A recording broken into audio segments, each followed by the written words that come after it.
Pirang paratsenda nin Maritata sa Naga City People's Mall, kinaipuhan na subuot na lang kawan ang presyo kan kamatis, huli sa mahal na bakal ninda kaini. Kakulangan nin supply gikan sa norte, saro sa indang nahihiling na rason kaini. Uyan report.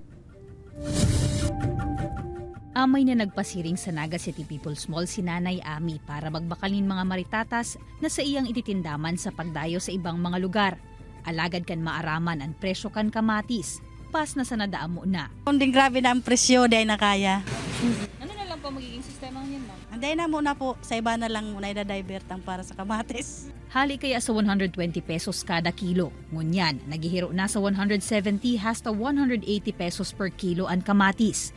Ang sarong pedaso ngani kan magayo na klase kaini, 14 pesos ng gayo. Sigun sa paratsendang si Edward, hali na sa Tanawan, Batangas ang sa indang supply nin kamatis. 3,300 ang puhunan ninda kada box. Dugang pa ang gasto sa tracking. Kulang supply. Kasi gawa ng yung supply dapat mabababa ngayon, mga 85 lang dapat. Gawa ng bagyong nakaraan sa norte. Yun ang malaking supplier natin.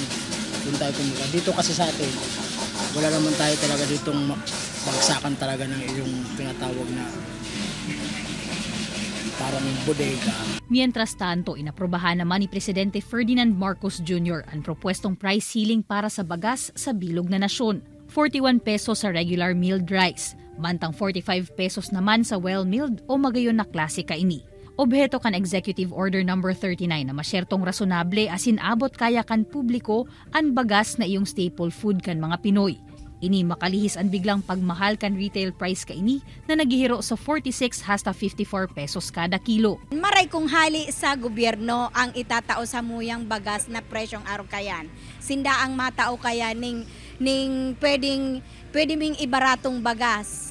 Miski pirit daada isinda matugot na ibagsak presyo an sa indang tindang bagas. Apuera na sanakon abonuhan kan gobyerno an magiginindang kalugihan. Mayo pa man subuot nin ipigbababang guidelines sa Department of Agriculture Bicol para sa implementasyon kaini. Alagad syerto subuot na ipapautob ini sa bilog na rehiyon. Kaibanan si Gerald Gandia, Jessica Kalinog, Balitang Bicolandia.